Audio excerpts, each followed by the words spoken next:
Hello बच्चों, table fan कैसे चलता है? ये रहा टेबल फैन। पहले टेबल फैन इधर जाता है, फिर वापस आता है, तो टेबल फैन ऐसे मूव कर रहा है बेटा। तो ये क्या, ये है टू एंड फ्रो। अब कुछ बच्चे कहेंगे सर आंसर लग रहा है root of A square plus B square. Sir थोड़ा मुश्किल है ना ये, तो थोड़ा आप इतना आसान क्वेश्चन तो दोगे नहीं हमको, तो हमें लग रहा है कि root of A square plus B square. Physics आपके लगने में थोड़ी चलती है, सर लग रहा है बेटा। ये तो है ट्रिग्नोमेट्री, मैथ्स तो आपकी भन्नाट है।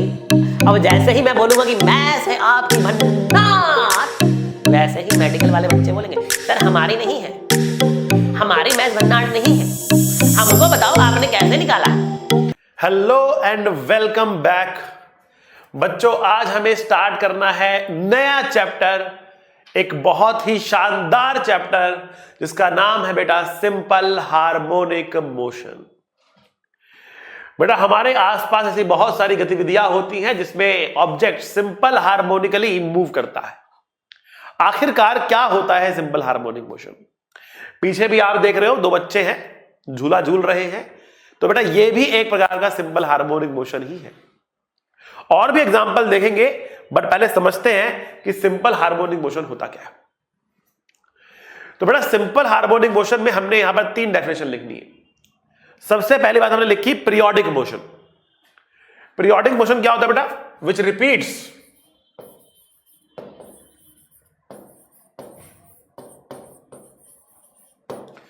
Repeats after a fixed interval of time। जो अपने आप को बार बार रिपीट करे एक फिक्स्ड इंटरवल ऑफ टाइम के बाद, बेटा वो क्या होता है? वो होता है हमारा periodic motion, which repeats itself after a fixed interval of time। For example, earth revolving around sun. Earth जो सन के चारों तरफ घूम रही है, ये एक पीरियोडिक मोशन है। आपका और मेरा मिलना भी कहीं ना कहीं एक तरह का पीरियोडिक मोशन है। हम एक फिक्स्ड इंटरवल के बाद हमेशा मिलते चले जा रहे हैं, ठीक है ना? तो आपका और मेरा मिलना भी एक पीरियोडिक मोशन ही है बच्चों, ठीक है, जो अपने आप को रिपीट करे एक फिक्स्ड अमाउंट के बाद, एक फिक्स्ड टाइम के बाद, बेटा वो होता है पीरियोडिक मोशन। ऑसिलेटरी मोशन क्या होता है बेटा? ऑसिलेटरी मोशन पीरियोडिक मोशन ही होता है। ऐसा पीरियोडिक मोशन जो टू एंड फ्रो हो। क्या है बेटा? ये है टू एंड फ्रो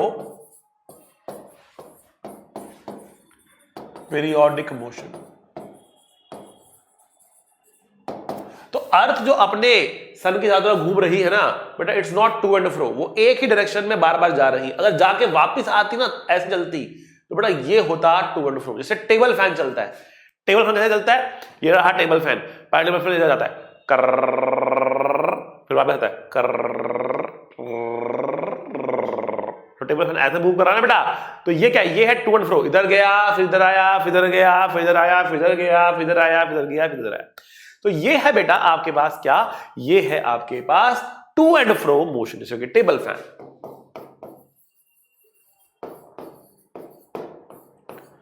ठीक है। ये है ऑसिलेटरी मोशन। तो ऑसिलेटरी मोशन भी एक तरह का पीरियोडिक मोशन होता है, ठीक है ना। ऑसिलेटरी मोशन भी एक तरह का पीरियोडिक मोशन होता है, ठीक है ना, जो अपने आप को रिपीट करता है, उसका भी एक टाइम बेंड होता है, ठीक है। अगर एसएचएम की बात की जाए तो एसएचएम जो है वो एक तरह का ऑसिलेटरी मोशन है, ठीक है, मतलब टू एंड फ्रो होगा वो, ये एक तरह का ऑसिलेटरी मोशन है। लेकिन ऐसा ऑसिलेटरी मोशन है, ऐसा ऑसिलेटरी मोशन है जिसके अंदर एक्सेलरेशन बहुत ही सिंपल, सबसे सिंपल तरीके से पोजीशन के साथ रिलेट करती है। And the simplest manner is direct relation. तो ऐसा periodic oscillatory motion, to and fro motion, जिसमें a directly proportional to minus x होता है, उसको कहते हैं बेटा सिंपल हार्मोनिक मोशन। तो a is equals to minus omega square x लिखा जाता है, और यहां पर ओमेगा एंगुलर फ्रीक्वेंसी होता है, एंगुलर फ्रीक्वेंसी होता है। एंगुलर फ्रीक्वेंसी को हम 2 पाई इंटू फ्रीक्वेंसी बोल सकते हैं, frequency number of oscillations in 1 second होता है। इसको आप 2 पाई बाय टाइम पीरियड भी बोल सकते हैं, 2 पाई बाय टाइम पीरियड भी बोल सकते हैं। So omega is minus omega, a is minus omega square x, a is 2 omega is 2 pi f, या omega is 2 pi by t, omega is 2 pi by t. तो ये हमारे पास बेटा relation आ गया। अब इसके बारे में हम और चर्चा करेंगे, जब हम आगे बढ़ेंगे इसके बारे में हम और चर्चा करेंगे, पर उससे पहले कुछ एग्जांपल्स देखते हैं डेली लाइफ में जो सिंपल हार्मोनिक मोशन के होते हैं। देखने पर आपको मालूम नहीं पड़ेगा कि ऑसिलेटरी है कि सिंपल हार्मोनिक मोशन है, लेकिन सिंपल हार्मोनिक मोशन में अगर आप मैथमेटिकली लैंग्वेज पे जाओगे तो a should be directly proportional to minus x होना चाहिए। अगर ये एक्स स्क्वायर हो गया, एक्स क्यूब होगा तो ये रिलेट नहीं करेगा, तब ये सिंपल हार्मोनिक मोशन नहीं होगा। सिंपल हार्मोनिक मोशन के लिए डायरेक्ट रिलेशन आपके पास आना चाहिए, माइनस साइन भी आपको होना चाहिए, ठीक है बच्चों। तो फॉर एग्जाम्पल एक पेंडुलम आपके पास अगर है, it is a simple harmonic motion. एक पेंडुलम क्लॉक, इसके ऊपर बेस बेटा पेंडुलम क्लॉक होती है, इसमें पेंडुलम जो ऑसिलेट करता है एक सिंपल हार्मोनिक मोशन की तरह ऑसिलेट करता है।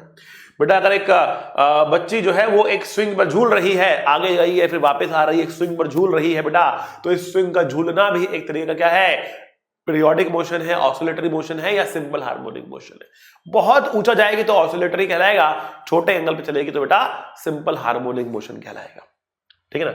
अभी उसके बारे में हम आगे डिटेल में देखेंगे, छोटे एंगल पे क्यों हो रहा है ये सिंपल हार्मोनिक मोशन और बड़े एंगल पर क्यों नहीं हो रहा। ये बेटा ट्यूनिंग फॉर्क है, इसका इस्तेमाल हम वेव चैप्टर में भी बहुत करने वाले हैं। तो बेटा इसमें क्या है, इसमें ये जो 2 आपको बड़े से ये डंडे दिख रहे हैं ना, ये क्या है, ये इनको कहते हैं प्रॉन्ग्स, कहते हैं प्रॉन्ग्स कहते हैं। इसको किसी चीज से स्ट्राइक करते हो तो ये प्रॉन्ग्स क्या करते हैं बेटा, ऑसिलेट करते हैं, वाइब्रेट करते हैं। They can go like this और they can move simultaneously like, आया बात समझ में। तो ये ऐसे भी आ सकता है cut cut cut cut cut cut, या फिर ये ऐसे भी आ सकता है जुम जुम जुम जुम जुम जुम, ऐसा आ सकता है, ठीक है। इट डिपेंड्स कि वो किस तरीके से मूव कर रहा है। अगर ये ऐसे जा रहा है ना तो उसको बोलते हैं एंटी फेज या अपोजिट फेज या आउट ऑफ फेज मूव कर रहे हैं। एक इधर गया दूसरा इधर गया, एक इधर गया दूसरा इधर गया, तो बेटा ये क्या है, ये है out of phase, cut out of phase. Same phase में, इन फेज में क्या होगा, जब ये इधर गया तो ये भी इधर गया, ये है इन फेज, ये है इन फेज, ठीक है ना, समझ में आएगा आपको, इन फेज आउट ऑफ फेज। अभी इसके बारे में मैं आपको बहुत डिटेल में समझाने वाला हूं। हम डिटेल में, आज का हमारा टॉपिक ही बेटा यही रहेगा, फेज के ऊपर हम डिटेल में चर्चा करने वाले हैं, ठीक है ना। तो अच्छे से आपको समझाऊंगा जब हम इसको आगे बढ़ेंगे। तो गिटार की स्ट्रिंग, जब आप गिटार को वाइब्रेट करते हो, एक प्लग करते हो, उसको एक बार ऐसे खींच के छोड़ देते हो स्ट्रिंग पर, ठीक है, स्ट्रिंग जो है ऐसे ऐसे ऐसे ऐसे ऐसे ऑसिलेट करती है। जब स्ट्रिंग ऐसे ऐसे ऐसे ऐसे ऑसिलेट कर रही होती है ना, जब स्ट्रिंग इस तरीके से ऑसिलेट कर रही होती है ना, तब हम कहते हैं कि भैया उसका हर एक पॉइंट क्या कर रहा है, SHM कर रहा है। हर एक पॉइंट, अगर आप गिटार के स्ट्रिंग को ध्यान से देखें तो गिटार की स्ट्रिंग कुछ इस तरीके से मूव कर रही होती है। कोई भी एक पार्टिकल ले तो ये ऊपर नीचे ऐसे ऐसे मूव कर रहा होता है, तो हर एक पार्टिकल जो गिटार स्ट्रिंग पर होता है वो SHM कर रहा होता है। आई बात समझ में आपको। इसके बारे में डिटेल में समझाऊंगा आपको वेव्स में जाकर, इनको कहते हैं स्टैंडिंग वेव्स। एक पार्टिकल SHM कर रहा, बहुत सारे पार्टिकल मिलकर एक वेव का क्रिएशन कर रहे, ठीक है ना। तो उसके बारे में हम बात करेंगे आगे चल के, ठीक है। तो बेटा ये थे हमारे डेली लाइफ के एग्जांपल्स, जहां पर आ रहा था सिंपल हार्मोनिक मोशन। हम बेटा चीजों को डेली लाइफ से रिलेट करके पढ़ते हैं, फिजिक्स का तो मजा ही यही है। आनंद तो फिजिक्स में तभी है जब उसको हम डेली लाइफ से कर दें, रिलेट डेली लाइफ से जोड़ दें, तब आता है असली मजा, ठीक है बच्चों। चलो बढ़ते हैं हम आगे, आगे करते हैं हम चर्चा। हमने कहा कि जो सिंपल हार्मोनिक मोशन है, जो सिंपल हार्मोनिक मोशन है, उसके अंदर एक्सेलरेशन होता है माइनस ओमेगा स्क्वायर एक्स। अगर एक्सेलरेशन को देखा जाए तो ये क्या है बेटा, ये है d2x बाय dt स्क्वायर। भैया x को एक बार डिफरेंशिएट करोगे तो बेटा v आएगा, x को एक बार डिफरेंशिएट करोगे तो क्या आएगा बेटा, v आएगा, और v को एक और बार डिफरेंशिएट करोगे तो बेटा a आ जाएगा, एक्सेलरेशन आ जाएगी ना। तो x को 2 बार डिफरेंशिएट करके a मिलता है, इसलिए ये क्या है, d2x by dt square is equals to minus omega square. बेटा इसको क्या कहते हैं, इसको कहते हैं सेकंड ऑर्डर डिफरेंशियल इक्वेशन।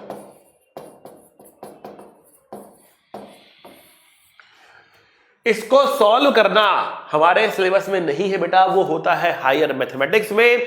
वहां पर आपको हायर ऑर्डर डिफरेंशियल इक्वेशन को सॉल्व करवाया जाता है 11th 12th के लेवल पे, IIT JEE के लेवल पे सेकंड ऑर्डर डिफरेंशियल इक्वेशन को सॉल्व करना नहीं होता।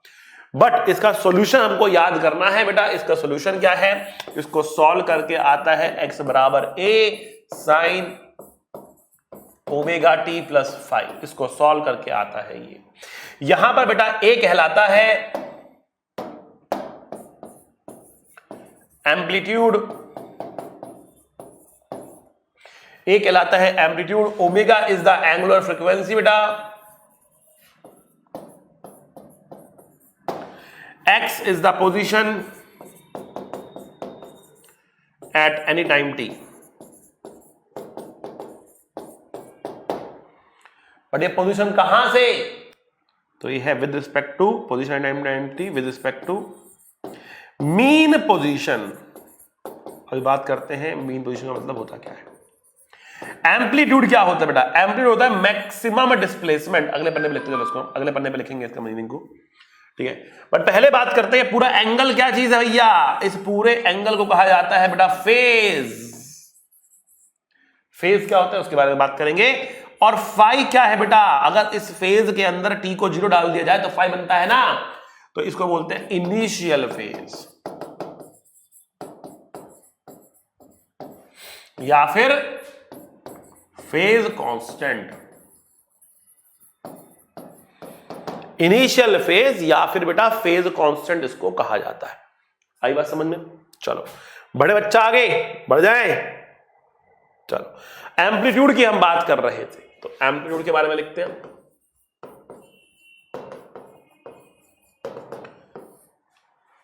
एम्पलीट्यूड क्या होता है? तो बेटा एम्पलीट्यूड होता है maximum displacement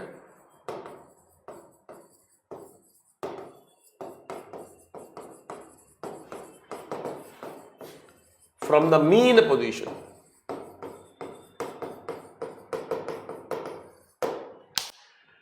maximum displacement from the mean position. बेटा मीन पोजीशन क्या होती है?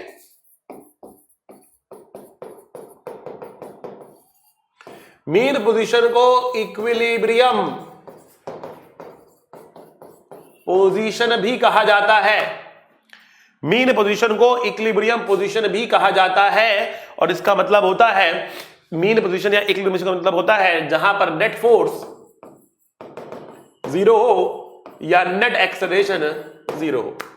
नेट फोर्स 0 हो या नेट एक्सेलरेशन 0 हो बेटा, वो होता है मीन पोजीशन या इक्विलिब्रियम पोजीशन। आई बात समझ में? मीन पोजीशन या इक्विलिब्रियम पोजीशन होता है जहां पर नेट फोर्स 0 हो या नेट एक्सेलरेशन 0 हो। क्लियर? बहुत सही। एम्पलीट्यूड निकालने की करते हैं हम कोशिश। तो हम कह रहे हैं कि हमारे पास x बराबर a sine omega T, sorry a plus B sine omega T, ये रिलेशन हमारे पास है, ठीक है। तो क्वेश्चन आपके लिए ये है कि अगर x ऐसे लिखा गया तो बताओ फाइंड द एम्पलीट्यूड।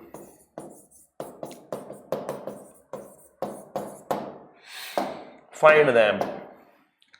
अब यहां पर आपको कहा जा रहा, ऑप्शन दी जा रही है, एम्पलीट्यूड है a, एम्पलीट्यूड है b, एम्पलीट्यूड है a प्लस b और एम्पलीट्यूड है under root of a square plus b square. 4 options बेटा आपके सामने आ चुकी हैं। आपको बताना है क्या होगा इसका एम्पलीट्यूड। एम्पलीट्यूड की डेफिनेशन आपके सामने लिखी हुई है बेटा, और आपको बताना है अगर इक्वेशन है x equals to a plus B sine omega t, 4 option आपके सामने हैं, क्या होगा इसका एम्पलीट्यूड।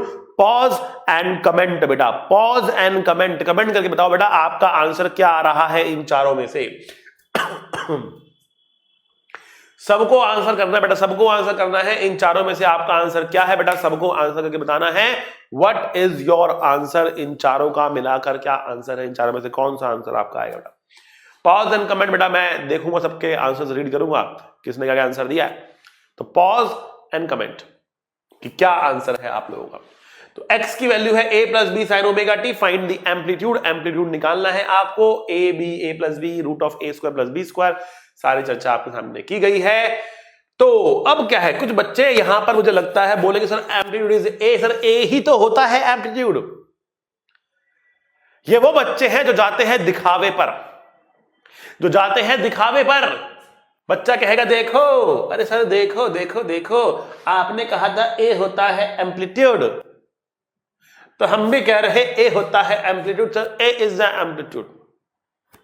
ये वो बच्चे हैं जो दिखावे पर जाएंगे, मतलब सिंबल देख लिया ए, अब कहीं पर भी ए लिखा तो ये है एम्पलीट्यूड। अरे भैया भावना भी समझनी पड़ती है, भावना नहीं समझते हो आप। देखो जब इक्वेशन ये होगी तब ए एम्पलीट्यूड है, जब अरे बाकी चीज तो देखो, जब इक्वेशन ये होगी तब एम्पलीट्यूड ए है भैया। अच्छा, अब कुछ बच्चे बोलेंगे भैया a plus b is the amplitude, क्योंकि तो एम्पलीट्यूड तो मैक्सिमम होता है ना। अब बच्चा क्या होता है ना, वो अपनी पुरानी बातें भूलता नहीं है, जो उसने कहीं से सुनी हुई हैं, कहीं से उसको लग रही हैं, वो सब बातें भूलता नहीं है। तो जो बच्चा अपनी पुरानी मेमोरी को याद करके आंसर देने की कोशिश करता है, वो आंसर देता है ए प्लस बी। ए प्लस बी, ए प्लस बी का आंसर क्यों दे रहा है? वो कह रहा था देखो, अगर मैं देखूं तो साइन ओमेगा टी का मैक्सिमम वैल्यू तो बेटा 1 होता है, साइन ओमेगा टी का मैक्सिमम वैल्यू 1 होता है, मतलब एक्स का मैक्सिमम वैल्यू ए प्लस बी हो गया, मतलब मैक्सिमम वैल्यू मतलब amplitude. Nope, this is also wrong answer. X की मैक्सिमम वैल्यू तो ए प्लस बी है, लेकिन मीन पोजीशन तो आपने निकाली ही नहीं, मीन तो निकाल नहीं। अब कुछ बच्चे कहेंगे सर आंसर लग रहा है root of A square plus B square. Sir थोड़ा मुश्किल है ना ये, तो थोड़ा आप इतना आसान क्वेश्चन तो दोगे नहीं हमको, तो हमें लग रहा है कि root of A square plus B square हो। कैसे आया ये? सर लग रहा है, मतलब ऐसे थोड़ा होता है बात कि सर लग रहा है? फिजिक्स आपके लगने में थोड़ी चलती है, सर लग रहा है। अब आप कहोगे कि सर आप भी तो कई बार कहते हो ना, मान लीजिए कि ऐसा हो रहा है, हम भी कह रहे हैं लग रहा है? बेटा बहुत टेंशन, बहुत परेशानी, सारी परेशानियों का जो ताला है, उसकी चाबी क्या बताई थी मैंने आपको? What is the key to all the problems? What is the key to all the problems?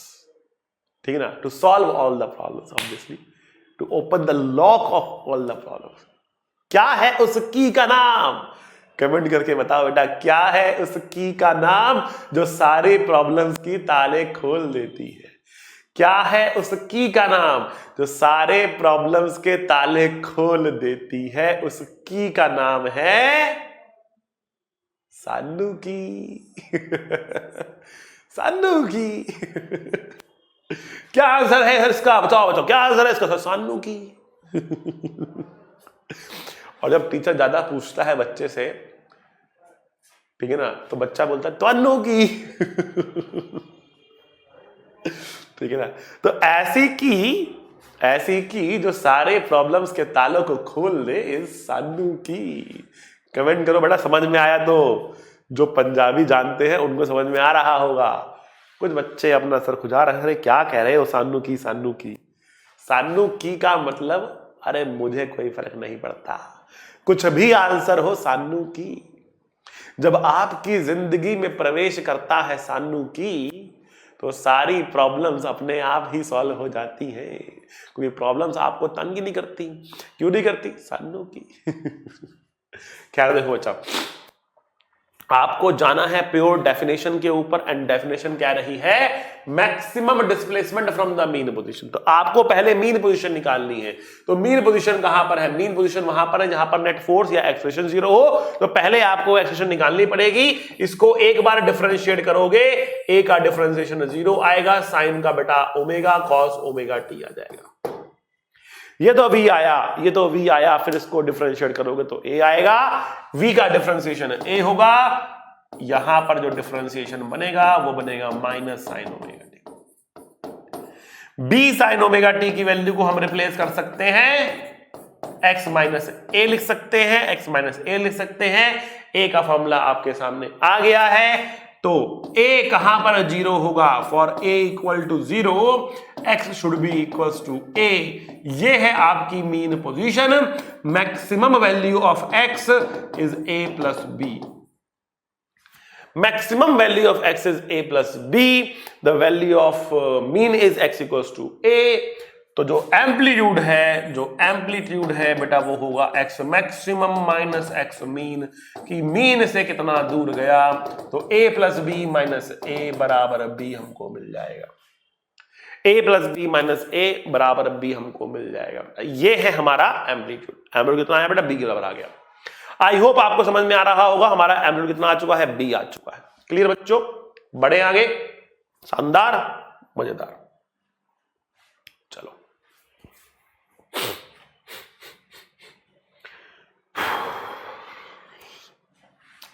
अब हम आगे बढ़ते हैं, बात करते हैं फेज और इनिशियल फेज की।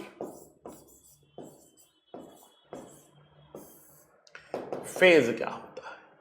ओमेगा टी प्लस फाई को हम फेज कह रहे हैं। ओमेगा टी प्लस फाई को हम फेज कह रहे हैं, और हम कह रहे हैं कि अगर टी को 0 डाल दिया जाए तो फेज फाई के बराबर होगा, इसलिए हम उसको बोलेंगे इनिशियल फेज। और कई बार इसको फेज कांस्टेंट भी कहा जाता है, बिकॉज ये टर्म तो टाइम के साथ बदल रही है, ये टर्म टाइम के साथ चेंज नहीं। क्या बताता है फाई? क्या बताता है फाई? ठीक है ना? तो देखो, अगर एक एग्जाम्पल से समझने की कोशिश करते हैं इसको, एग्जाम्पल से बेहतर समझ में आएगा। हमारे पास बेटा एक स्प्रिंग ब्लॉक सिस्टम है, चल रहा है। हमने कहा कि ये इसकी एक नेगेटिव एक्सट्रीम है -a, ये इसकी पॉजिटिव एक्सट्रीम है +a, और इसके बीच में जो ये ऑसिलेट कर रहा है इस तरीके से, इट इज ऑसिलेटिंग, खट खट खट खट खट खट खट खट जा रहा है, ऑसिलेट कर रहा। अब क्योंकि इसके बीच में ये ऑसिलेट कर रहा है, हम क्या जानना चाहते हैं यहां पर? अब हम देखो, क्योंकि ये ऐसे ऐसे ऑसिलेट कर रहा था, तो हमने कहा कि t बराबर 0 पर पार्टिकल कहां होना चाहिए? बताओ बेटा, कमेंट करके बताओ, t इक्वल टू 0 पर पार्टिकल कहां होना चाहिए? बताओ, क्या t इक्वल टू 0 पर वो अपनी मीन पोजीशन पर होना चाहिए? क्या t इक्वल टू 0 पर वो +a पर होना चाहिए, या t इक्वल टू 0 पर वो -a पर होना चाहिए, या इन दोनों में से किसी भी एक जगह पर हो सकता है, कहीं और नहीं हो सकता, इनके बीच में कहीं पर भी, इन दोनों में से किसी भी एक पोजीशन पर हो सकता है। Where should be the particle at t equal to 0? Comment करके बताइए। तो कुछ बच्चे लिख रहे होंगे सर ये होगा +a पर, कुछ लिखेगा ये होगा -a पर, कुछ लिखेगा ये होगा मीन पर, कुछ अगर +a या -a में किसी भी एक पोजीशन पर हो सकता है। लेकिन समझने की अगर हम कोशिश करें तो उसको ऐसे देखते हैं। हमने कहा कि लेट अस से द टेबल इज स्मूथ,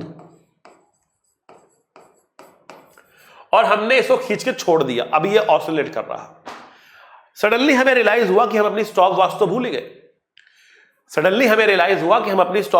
गए। अब स्टॉप वॉच को लेने के लिए हम दूसरे रूम में गए। ठीक है ना? अब स्टॉप वॉच को लेकर आए, साथ में एक चाय का कप भी लेकर आए, ठीक है ना? और अभी भी ये चल रहा है, क्यों? क्योंकि स्मूथ है, अभी भी चल रहा है। ठीक है? अब आप जैसे ही स्टॉप वॉच का बटन दबाते हो, उस पर समय शुरू होता है 0 से। तो जब आप स्टॉप वॉच का बटन दबाओगे, उस इंस्टेंट पे टाइम स्टार्ट होगा, और उस इंस्टेंट पे ये पार्टिकल कहां होगा? चल रहा था पहले, खट खट खट चल रहा था। अब जैसे ही आप बटन दबाते हो, उस इंस्टेंट पे ये कहां पर है? तो आपको सर कहीं भी हो सकता है, तो मेरी मर्जी में तो कभी भी बटन दबा दूं। अरे भैया, मेरे हाथ में है ना स्टॉप वॉच, तो मैं तो कभी बटन दबा सकता हूं। जब ये यहां पर होगा तब भी दबा सकता हूं, जब मैं बीच में होगा तब भी दबा सकता हूं, जब मीन पे होगा तब भी दबा सकता हूं। मेरी मर्जी है, मैं जब मर्जी बटन दबा दूं। उस वक्त ये कहां पर है? कहीं भी हो सकता है। That means t equal to 0 पर पार्टिकल कहीं पर भी हो सकता है। t इक्वल टू 0 पर पार्टिकल कहां पर है? इक्वेशन में ये कौन बताएगा? इक्वेशन में ये फाई बताता है। तो what does phi tells? Phi tells, it tells the state of motion, position, direction, सब बता रहा है। वो स्टेट ऑफ मोशन मतलब पोजीशन क्या है, डायरेक्शन क्या है, किधर जा रहा, किधर नहीं जा रहा, सब आता है. It tells the state of motion of the particle at t equal to 0. t equal to 0 पर स्टेट ऑफ मोशन कहां पर है, किधर जा रहा है, ये बताता है. तो फेज क्या बताता है, किसी भी टाइम t पर वो कहां है. ये t इक्वल टू 0 बता दिया, तो फेज क्या बताएगा, किसी भी टाइम t पर कहां है. मतलब it tells the state of motion of the particle eight any time t. किसी भी टाइम t पर पार्टिकल किधर है, किधर जा रहा, ये सारी बातें ये बताएगा phase. Initial phase t equal to 0 की कहानी बताएगा.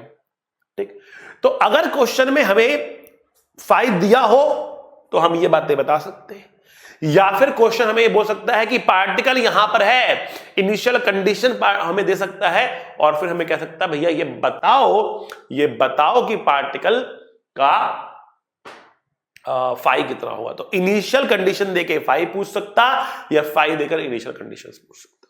ठीक है, सो क्वेश्चन आपको ये आ सकता है. तो हम देखो phi depends upon phi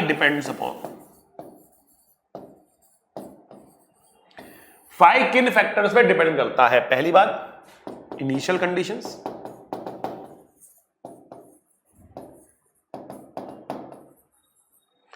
initial conditions पर डिपेंड करता है, पार्टिकल किधर है, किधर जा रहा है, इन बातों पर डिपेंड करता है. दूसरी बात फाइनल नहीं initial condition and equation of motion, equation of SHM.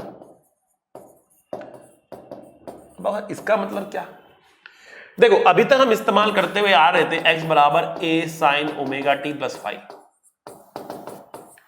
लेकिन अगर हम इस्तेमाल करना चाहें इसको, तो कुछ गलत थोड़े ना है इसके अंदर भी. भैया इसमें 90 ऐड माइनस करके हम कॉस में कन्वर्ट कर तो कर सकते हैं, बस फाइ चेंज हो जाएगा. या फिर अगर मैं यूज करना चाहूं माइनस a sin, तो ये भी तो यूज कर सकता हूं, फाइ चेंज हो जाएगा बस.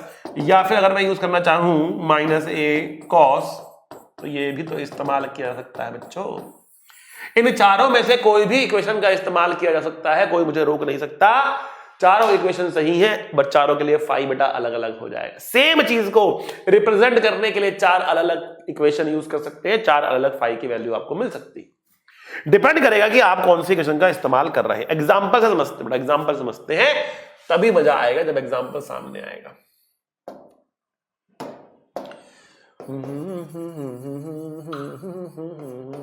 बोलो मेरे संजय हिंद, जय हिंद, जय हिंद, जय हिंद, जय हिंद. अरे नाम न रही हूँ देश का सिपाही हूँ, बोलो मेरे संजय हिंद, जय हिंद, जय हिंद, जय हिंद, जय हिंद. ये रहा हमारे पास एक सिंपल हार्मोनिक मोशन.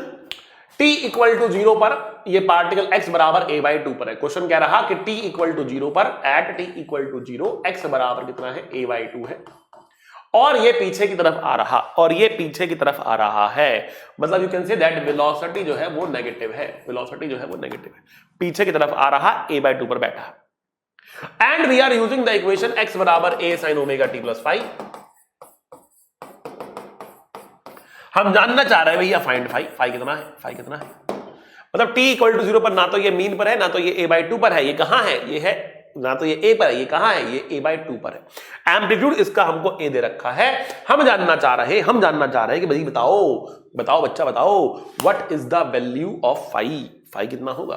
तो हमने कहा पुट करते हैं t इक्वल टू 0 पर x की वैल्यू को a/2 पुट करते हैं, प्लस a/2 पुट करते हैं. तो भैया साइन फाइ की वैल्यू आ रही 1/2, तो फाइ होगा कितना, साइन फाइ पॉजिटिव आ रहा, साइन फाइ पॉजिटिव आ रहा. तो अगर साइन फाइ पॉजिटिव है इसका मतलब क्या है, तो इसका मतलब है फाइ क्या होगा, फाइ या तो फर्स्ट क्वाड्रेंट में होगा या सेकंड क्वाड्रेंट में होगा. फर्स्ट क्वाड्रेंट में हुआ तो भी साइन फाइ पॉजिटिव होगा, सेकंड क्वाड्रेंट में हुआ तो भी साइन फाइ पॉजिटिव होगा. फर्स्ट क्वाड्रेंट और सेकंड क्वाड्रेंट के अंदर साइन पॉजिटिव होता है.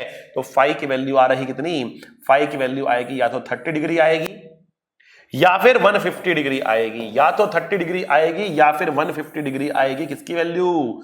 फाई की value. Phi will either be 30 degree और it will be 150 degree. Phi या तो 30 डिग्री है या 150 डिग्री के बराबर है। आई बात समझ में आपको? Is this clear? फाई की वैल्यू 30 डिग्री है या फिर फाई की वैल्यू 150 डिग्री के बराबर है। क्लियर? चलो आगे बढ़ते हैं।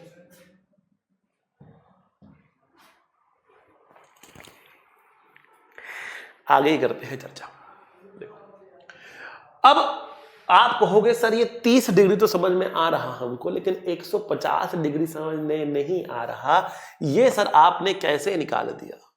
बेटा ये तो है ट्रिग्नोमेट्री, मैथ्स तो आपकी भन्नाट है ही। अब जैसे ही मैं बोलूंगा कि मैथ्स है आपकी भन्नाट, वैसे ही मेडिकल वाले बच्चे बोलेंगे सर हमारी नहीं है, हमारी मैथ्स भन्नाट नहीं है, हमको बताओ आपने कैसे निकाला, हमारी मैथ्स भन्नाट नहीं है। तो देखो बच्चों, ट्रिग्नोमेट्री लगा रखी है। Sine theta is same as sine 180 minus theta. Sine 180 minus theta is also sine theta. तो अगर थीटा हमारे पास कितना है? 30 है, तो 180 माइनस थीटा मतलब 150 हो जाएगा। ठीक? यहां क्या लग रही? यहां लग रही मैथ्स। लेकिन अभी दो आंसर हमारे आ रहे, लेकिन आंसर दोनों में से एक है। तो पहले समझते हैं दो आंसर क्यों आ रहे हैं। दो आंसर इसलिए आ रहे हैं बिकॉज किसी भी पर्टिकुलर एक्स पर दो पॉसिबिलिटी ऑफ मोशन है, या तो ये लेफ्ट में जा रहा हो या फिर ये राइट में जा रहा हो। अलग अलग के लिए अलग अलग वैल्यू आएंगी। अगर राइट में जा रहा होगा तो दोनों में से एक एंगल आएगा, लेफ्ट के दोनों में से दूसरा एंगल आएगा। तो लेफ्ट में जा रहा है तो मैं कौन सा एंगल चूज करूं? 30 चूज करूं कि 150 चूज करूं? हाउ कैन आई से दिस? तो हमारे पास दूसरी इंफॉर्मेशन है कि वेलोसिटी नेगेटिव है, t इक्वल टू 0 पर। तो वेलोसिटी निकालते हैं इससे। वेलोसिटी निकालते हैं तो बड़ा v कितना है हमारे पास? v है a omega cos omega t plus phi. ये हमारे पास बड़ा v है। अगर v इतना है, अगर v हमारे पास इतना है, कितना? a omega cos omega t plus phi, ये हमारे पास v है। ठीक? तो हम क्या कह सकते हैं? हम कह सकते हैं, क्या कह सकते हैं? कह सकते हैं हम t इक्वल टू 0 पर v की वैल्यू आ जाएगी a omega cos phi. But हमको कहा जा रहा कि v क्या है? नेगेटिव है। For 30 degree v is positive, for 150 degree v is negative. हमको v नेगेटिव मांगता, क्योंकि हमको v नेगेटिव मांगता इसलिए हम क्या कह सकते? क्योंकि हमको v नेगेटिव मांगता इसलिए हम क्या कह सकते? हम कह सकते फाई की वैल्यू होनी चाहिए 150। Phi should be 150, phi should be 150 होना चाहिए। आई बात समझ में आपको? क्योंकि हमको v नेगेटिव मांगता है इसलिए फाई शुड बी 150 होना चाहिए। बहुत बढ़िया सर। सर बहुत मुश्किल है, समझ में नहीं आ रहा सर, इतना करना पड़ेगा क्या? मेरे प्यारे नन्हे मुन्ने बच्चों, नहीं, खुश हो जाओ। हमारे पास एक दूसरा तरीका है, एक बहुत बढ़िया तरीका है, जिसको हम कहते हैं सर्कल डायग्राम। Circle diagram.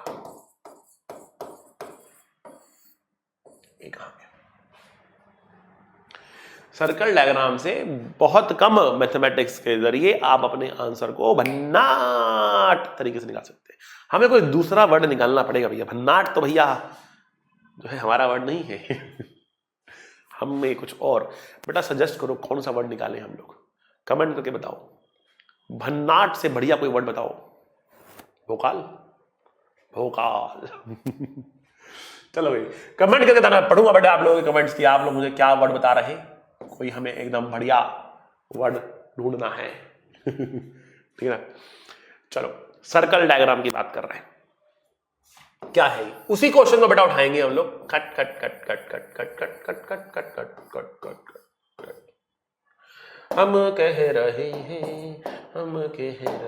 हैं कि हमारे पास ये है मीन x इक्वल टू 0। ये बैठा है x इक्वल टू a/2 पर, t बराबर 0 पर, जा रहा लेफ्ट में। वही क्वेश्चन हमारे पास, यहां कहीं पर x बराबर a होगा, यहां कहीं पर x बराबर -a होगा। करना क्या है, करना क्या है, करना क्या है, करना क्या है, करना क्या है, करना क्या है? हमें बनाना है एक सर्कल। नाम है सर्कल डायग्राम, तो ऑब्वियस सी बात है हमें बनाना है एक सर्कल।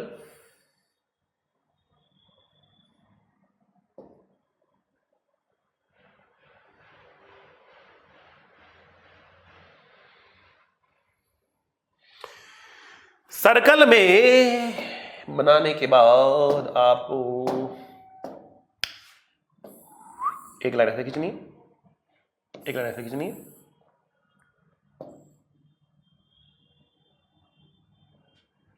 ठीक। एक लाइन आपको पार्टिकल के नीचे खींचनी है, ठीक। ध्यान रखना है आपने कि जो आपने सर्कल बनाया है ना, इसका एम्पलीट्यूड या इसका रेडियस, सॉरी, इसका जो रेडियस है वो इसके एम्पलीट्यूड के बराबर होगा। इसके ऊपर जो पार्टिकल लेंगे उसको एंटी क्लॉकवाइज डायरेक्शन में घूमता हुआ मानना है। सर क्या हम क्लॉकवाइज भी मान सकते हैं? ना, क्लॉकवाइज मानना ही नहीं। बेटा गलती कब होती है? गलती तब होती है जब आपके पास ऑप्शन होता है। इसलिए मैं आपसे ऑप्शन छीन रहा हूं। मैं आपको ऑप्शन दे ही नहीं रहा कि इसको क्लॉकवाइज भी मान सकते। नहीं मानना है, मानना ही नहीं है। क्या मानना है? एंटी क्लॉकवाइज मानना है इसको, खत्म बात। गलती होगी ही नहीं क्योंकि ऑप्शन है ही नहीं क्लॉकवाइज मानने का, एंटी क्लॉकवाइज ही मान के चलना है इसको। अच्छा जी, हमारे पास 4 इक्वेशन थी ना। कौन कौन सी इक्वेशन थी हमारे पास? मुन्ना यहां देखो, साइन की, कॉस की, माइनस साइन की, माइनस कॉस की। 4 लाइनें हमारे पास, 1 2 3 4, 1 2 3 4, 1 2 3 4, 4 लाइनें हमारे पास है ना। 4 लाइनें, 4 इक्वेशन। बेटा ये लाइन रिप्रेजेंट करती है साइन को, ये करती है कॉस को, ये करती है माइनस साइन को, ये करती है माइनस कॉस को। सर क्या मैं इसको कॉस मान सकता हूं? नहीं मान सकते।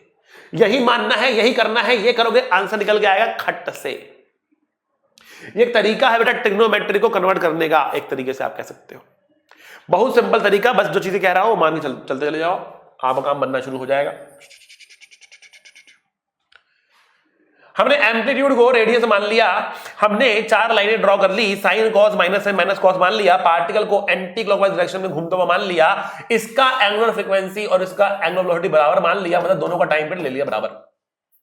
जो टाइम पीरियड इसका वही टाइम पीरियड इसका, जो टाइम पीरियड इसका वही टाइम पीरियड इसका। देखो घूम कैसे रहा है, ध्यान देना, घूम कैसे रहा है। पार्टिकल हमेशा इस पार्टिकल के नीचे बना रहेगा। कैसे घूम रहा है? देखो जब पार्टिकल यहां पर है तो ये पार्टिकल यहां पर है, ये यहां पर, ये यहां पर,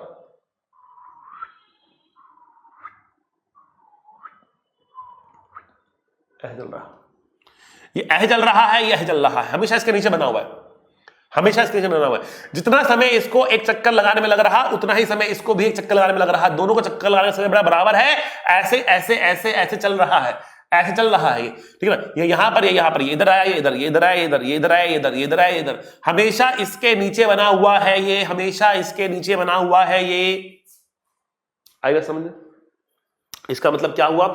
इसका मतलब यह हुआ कि जो भी पार्टिकल आपने यहां पर बनाया है उसके नीचे जब आप एक लाइन ड्रॉ करेंगे, उसके नीचे जब आप एक लाइन ड्रॉ करेंगे, ठीक है ना, जब आपने इसके नीचे एक लाइन ड्रॉ कर दी तो पार्टिकल या तो यहां पर होगा या फिर यहां पर होगा, क्योंकि पार्टिकल को इसके नीचे ही बनना है। पर दोनों में से एक ही जगह हो सकता है ना, दोनों जगह तो हो नहीं सकता। तो कौन सी जगह लेंगे? ये लेंगे कि ये लेंगे? कौन सी जगह लेंगे हम भैया? बहुत सिंपल बात। क्या? ये पार्टिकल जा रहा इधर, ये पार्टिकल जा रहा इधर, क्योंकि हमने इसको एंटी क्लॉकवाइज डायरेक्शन में घूमता हुआ माना है। हमारा पार्टिकल लेफ्ट में जा रहा, राइट में नहीं जा रहा, लेफ्ट में जा रहा, मतलब हम इसको चुनेंगे, इसको नहीं चुनेंगे। चुनना तो पड़ेगा, चुनना आ गया तो काम खत्म, खल्लास। देखो कैसे,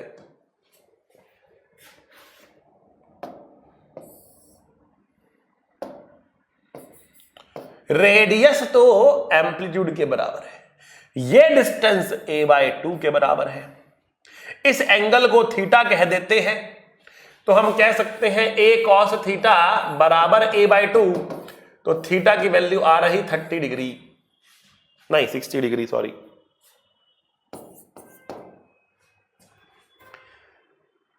आई बस समझ में, थीटा कितना आया? 60 डिग्री आया। क्या ये आंसर है? नहीं, हमें फाई निकालना था और इक्वेशन साइन की यूज करी। मतलब अगर मैंने इक्वेशन यूज करी x बराबर a sine omega t plus phi,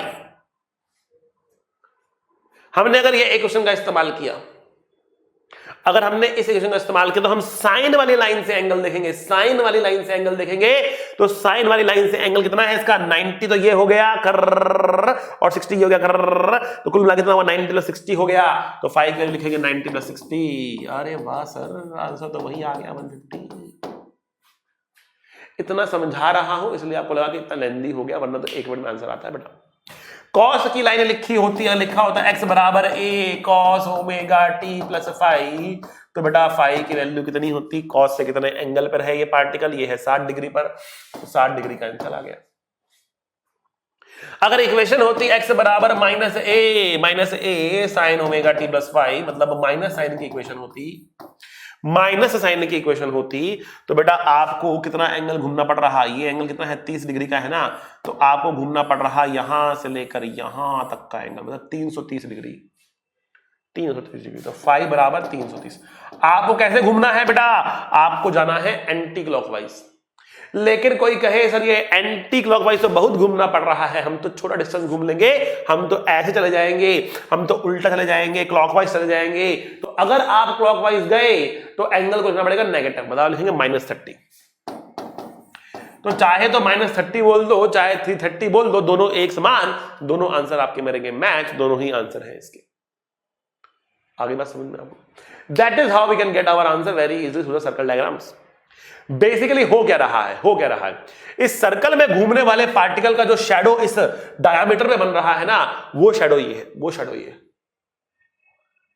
आप बना के देखो किसी भी सिस्टम पे, पार्टिकल यहां मिलेगा ना आपको, जब ये चलेगा तो इसकी शैडो ऐसे घूम रही, ऐसे घूम रही ना शैडो। तो अगर आप यहां से लाइट डाल दो, यहां से लाइट डाल दो, तो जो डायमीटर के ऊपर बनने वाली शैडो है, वो शैडो क्या कर रही, एचएम कर रही। यूनिफॉर्म सर्कुलर मोशन में घूमने वाले पार्टिकल की शैडो उसके डायामीटर पर जो बन रही है वो एचएम करती है। यूनिफॉर्म सर्कुलर मोशन में चलने वाले पार्टिकल की डायामीटर पे जो शैडो है वो एचएम करती है, डायामीटर जो शैडो है वो एचएम करती है। इस बात को आपको ध्यान रखना है, ठीक है ना। यूनिफॉर्म सर्कुलर मोशन में चलने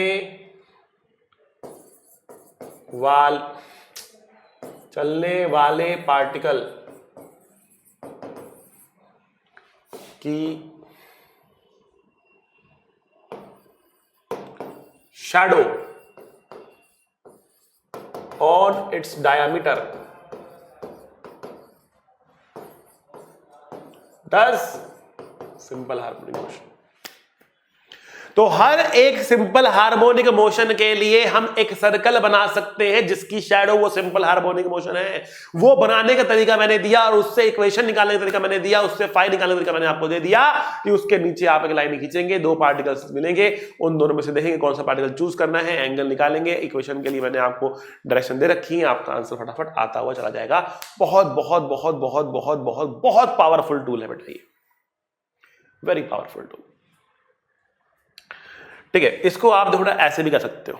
देखो बच्चों, अगर सर्कल आपने ले लिया, ये डायमीटर आपने ले लिया, आपने कहा कि देखो कि हमारा पार्टिकल जो है वो यहां पर है, ये एंगल हमारे पास थीटा है, ठीक है ना, ये एंगल हमारे पास थीटा है, जिसको हम कह सकते हैं लेट अस से ओमेगा टी। अगर पार्टिकल ने t = 0 पर यहां से शुरू किया, तो अगेन फाई की रिक्वायरमेंट है, ठीक। बट एनीवे अगर ये a है तो बेटा ये डिस्टेंस कितना हो गया उसका, x हो गया a cos एक एसएचएम की इक्वेशन निकल आई बेटा। आ रही बात समझ में? तो बेटा एक एसएचएम की इक्वेशन है ये, कोई दिक्कत वाली बात यहां पर है ही नहीं। आगे बढ़ते हैं, अगले क्वेश्चन की बात करते हैं। अगर आपके पास एक नहीं बल्कि दो पार्टिकल्स हुए, x1 = a sin, या एक काम करते हैं, इक्वेशन नहीं देते हैं, डायग्राम देते हैं, वहां से निकलवाते हैं आपसे, बहुत अच्छा रहेगा वो।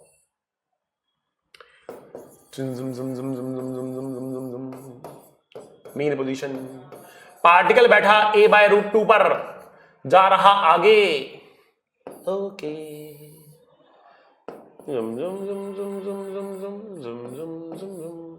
पार्टिकल बैठा यहां पर, पार्टिकल कितना पीछे है भैया, पार्टिकल है कितना पीछे है, 3a/5 पर है ये, पीछे की तरफ, पीछे की तरफ जा कहां रहा है, आगे जा रहा है। हम क्या जानना चाहते हैं, या एक काम करते हैं, इसको पीछे जाता हुआ मान लेते हैं और थोड़ा सा कॉम्प्लेक्स करते हैं।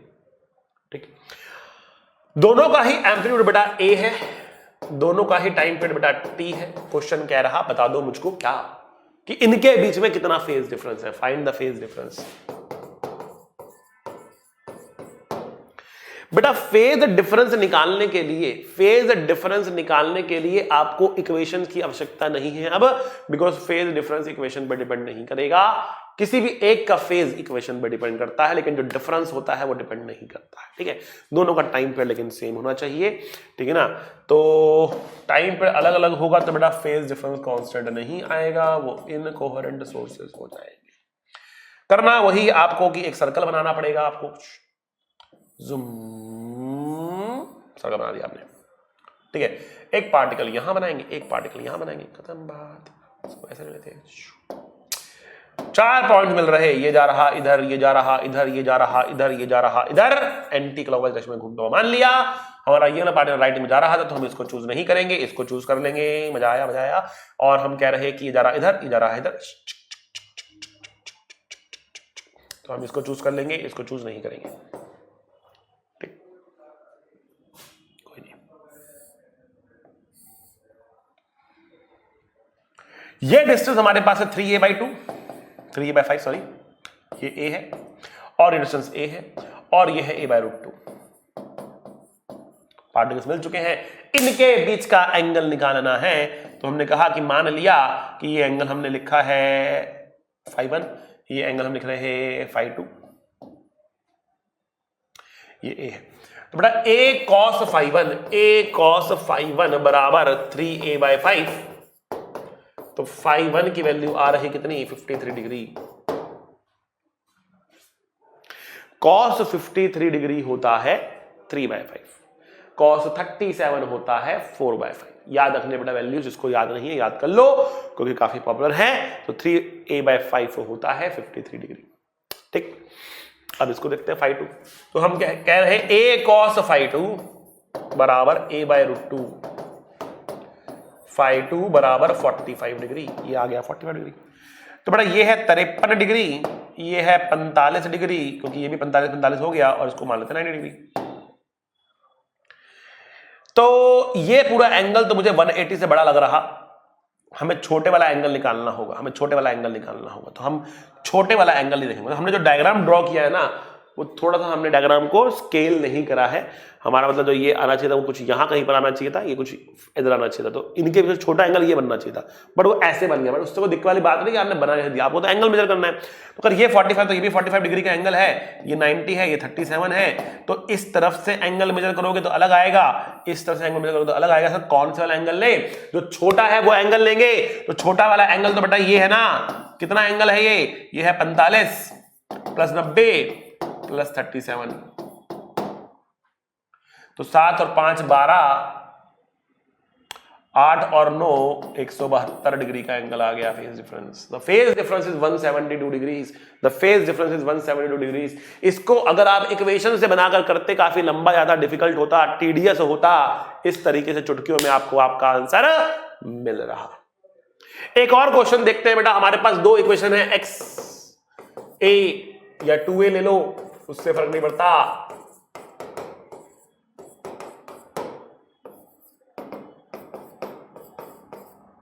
माइनस कॉस ले लिया मैंने।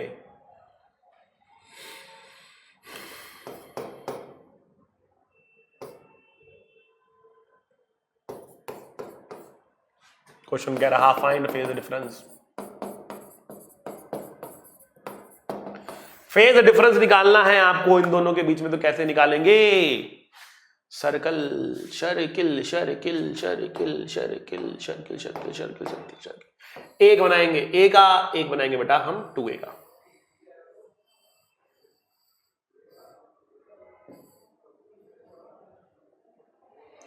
दो सर्कल हम बना देंगे बेटा, एक बनाएंगे ए का, एक बना देंगे 2a का।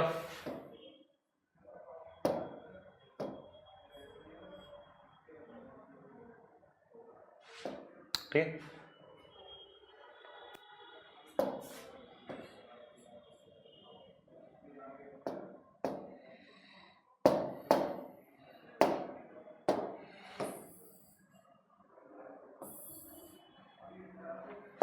लाइन लिखते हैं बेटा, ये साइन की लाइन है, ये कॉस की लाइन है, ये माइनस साइन की लाइन है, ये माइनस कॉस की लाइन है। जो 2a वाला है उसमें साइन की लाइन से 37 डिग्री पीछे, माइनस है ना पीछे, तो साइन की लाइन से 37 डिग्री पीछे, ये आपका पहले वाला हो गया। दूसरे में कॉस, माइनस कॉस की लाइन से, माइनस कॉस की लाइन से 20 डिग्री आगे, दूसरे में माइनस कॉस की लाइन से 20 डिग्री आगे, दूसरे में माइनस कॉस की लाइन से 20 डिग्री आगे। सो माइनस कॉस की लाइन से 20 डिग्री आगे, आगे ये हम पीछे हटे हैं, इसमें आगे जाना है हमको। कितना आगे जाना है बेटा? 20 डिग्री आगे जाना है, तो 20 डिग्री ये हो गया बेटा। The phase difference is a smaller angle between them. Smaller angle is this. How much is this angle? 90 minus 37 minus 20. 57 को 90 से माइनस करेंगे 33। क्यों भाई? 60 70 90, ठीक है।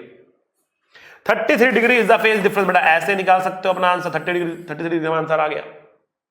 तरीका समझ में आया आपको? तरीका समझ में आ रहा है बेटा आपको? बहुत शानदार तरीका बेटा, बहुत शानदार तरीका है। एक और क्वेश्चन करते हैं बेटा, बड़ा ही जबरदस्त क्वेश्चन है, उसका आंसर भी बेटा आप लोगों को याद करना है। क्वेश्चन क्या है? क्वेश्चन आपके सामने ये रहा, आपकी स्क्रीन पर क्वेश्चन आ गया है। ये एक सिंपल हार्मोनिक मोशन, ये है x बराबर 0, यहां कहीं पर x बराबर a/2, यहां कहीं पर x बराबर a। क्वेश्चन कह रहा कि अगर इसका टाइम पीरियड t है, find the time taken to move from x equals to 0 to x equals to a/2 and from x equals to a/2 to x equals to a। पहले आपको समझाता हूं टाइम पीरियड का मतलब क्या होता है। टाइम पीरियड का मतलब होता है यहां से स्टार्ट कर गया तो पहले यहां तक जाएगा, फिर यहां तक आएगा, फिर यहां पे जाएगा, फिर वापस आएगा। ये होता है एक टाइम पीरियड। तो अगर ये पूरा टाइम t है तो केवल यहां से लेकर यहां तक जाने का समय होगा t/4। मैं आपसे पूछ रहा यहां से यहां और यहां से यहां आने का समय कितना कितना होगा? कमेंट करके बताएं बेटा कितना कितना आंसर आएगा। 0 से लेकर a/2 तक जाने का समय और a/2 से लेकर a तक जाने का समय कितना कितना होगा? कमेंट करके बताएं। पॉज एंड कमेंट बेटा फटाफट पॉज एंड कमेंट करो। चलो, आई होप आप लोगों ने कमेंट किया हो और मुझे विश्वास है कि आप में से कम 50% जनता ने कहा होगा सर ये होना चाहिए t/8। कम से कम 50% जनता ने तो ये कहा होगा t/8। गलत है बेटा, ये कांस्टेंट मोशन नहीं है, यूनिफॉर्म मोशन नहीं है, कांस्टेंट रफ्तार से नहीं चल रहा है। अगर वो कांस्टेंट रफ्तार से चलता ना तब वो t/8 आधे रास्ते में आधे समय होता, लेकिन ये पहले तेज चल रहा है, आगे जाते तो धीरे हो रहा है, यहां पे आके रुकता है। तो पहले तेज चल रहा तो पहले उसमें कम समय लेगा। तो कहने का मतलब क्या है कि x बराबर 0 से a/2 तक जाने में समय जो होगा वो लेस देन t/8 होगा, और x बराबर a/2 से a तक जाने में जो समय होगा वो ग्रेटर देन t/8 होगा। x बराबर 0 से a तक जाने में जो समय होगा बेटा वो t/4 होगा।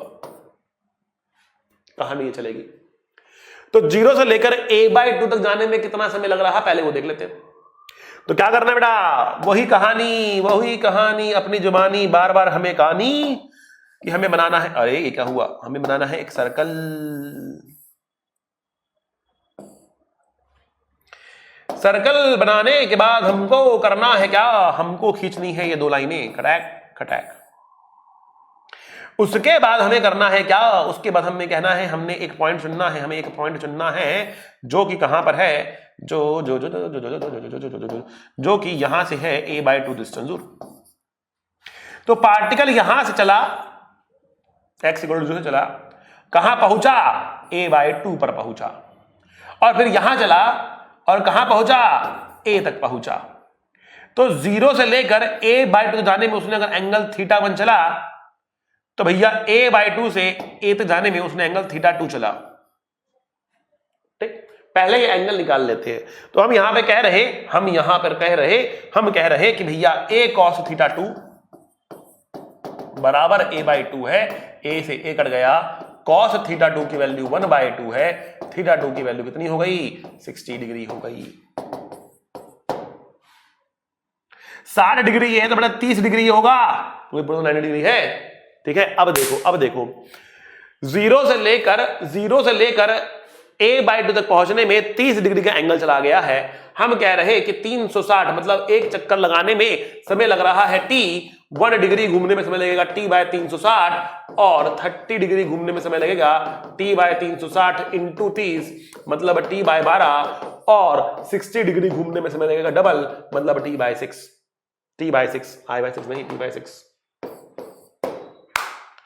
मतलब यहां से लेकर यहां तक जाने का समय बेटा t/12 है और यहां से लेकर यहां तक जाने का समय कितना है? t/6 है। दोनों को जोड़ोगे बेटा t/4 निकल कर आएगा, जोड़ के देख लो, यकीन ना हो तो।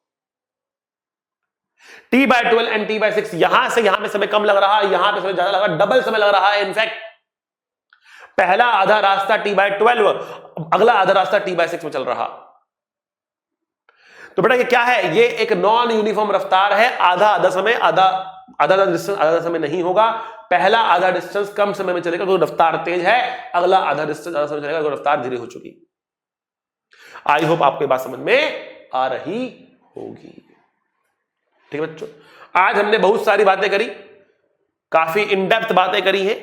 ये है इस पूरे चैप्टर का डिफिकल्ट पोर्शन। इसके आगे कहानी तो आसान है बच्चों, इसके आगे तो मजा आने वाला है। इसके आगे की कहानी हमारे पास बहुत सिंपल कहानी है, उस कहानी की चर्चा हम करेंगे अभी। आज के लिए इतना ही काफी है। पढ़ते रहिए, मुस्कुराते रहिए, be a good human being. मिलेंगे अगले लेक्चर में। सी यू, टाटा, बाय बाय। पढ़ाई करते रहें। All the very best.